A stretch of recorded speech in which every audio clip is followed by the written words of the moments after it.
Selamat pagi semua. Sekarang kita lanjutkan materi kita, lanjutan dari bab 2 mengenai koordinat kartesius. Sekarang kita bahas mengenai posisi relatif suatu titik terhadap suatu garis. Yang perlu kita ingat di sini adalah bahwa jarak titik ke garis adalah panjang ruas garis terpendek yang menghubungkan titik dengan garis. Nanti dia harus siku-siku pada garisnya. Ingat aja nanti jarak itu adalah panjang ruas garis terpendek.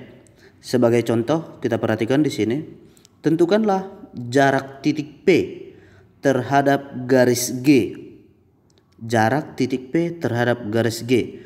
Jadi kita perhatikan di sini, apakah jaraknya itu PA, apakah jaraknya itu PB, atau apakah jaraknya itu PC.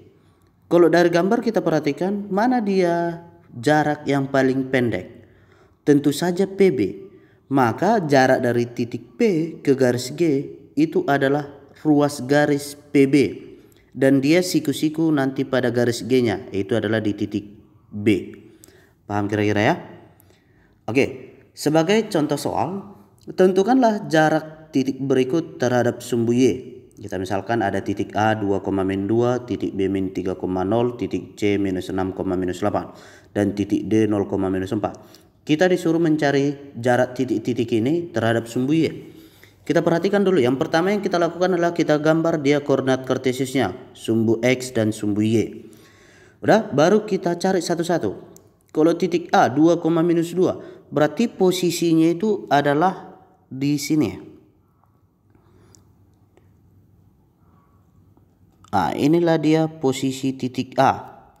Udah 2,-2. Jadi jarak A terhadap sumbu Y itulah yang ke kiri dari titik A sampai ke sumbu Y. Itu adalah jaraknya itu adalah 2. Oke. Yang kedua, kalau dia minus 3,0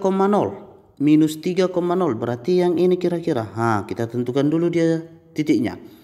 Jadi jarak titik B ke sumbu Y, kita perhatikan dia dari titik B itu ke sumbu Y, kita tarik suatu garis ke sumbu Y. Itulah yang ini. Udah? Berarti jarak titik B ke sumbu Y adalah 3. Kenapa enggak minus 3? Karena jarak itu enggak ada yang negatif. Jadi jaraknya itu adalah positifnya. Hitung dia jaraknya dari titik itu ke sumbu Y. Oke?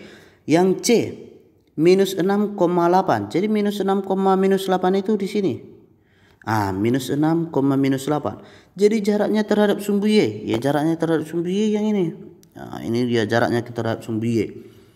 Udah, berarti jarak titik C ke sumbu Y itu adalah 6. Oke, kita perhatikan 6. Bukan minus 6 karena jarak itu tadi adalah selalu positif.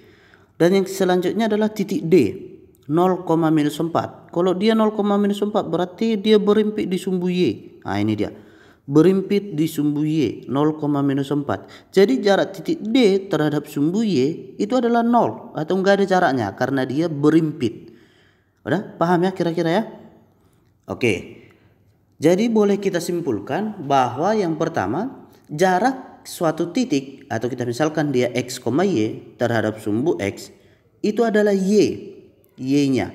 Jarak titik terhadap sumbu X itu adalah Y-nya langsung.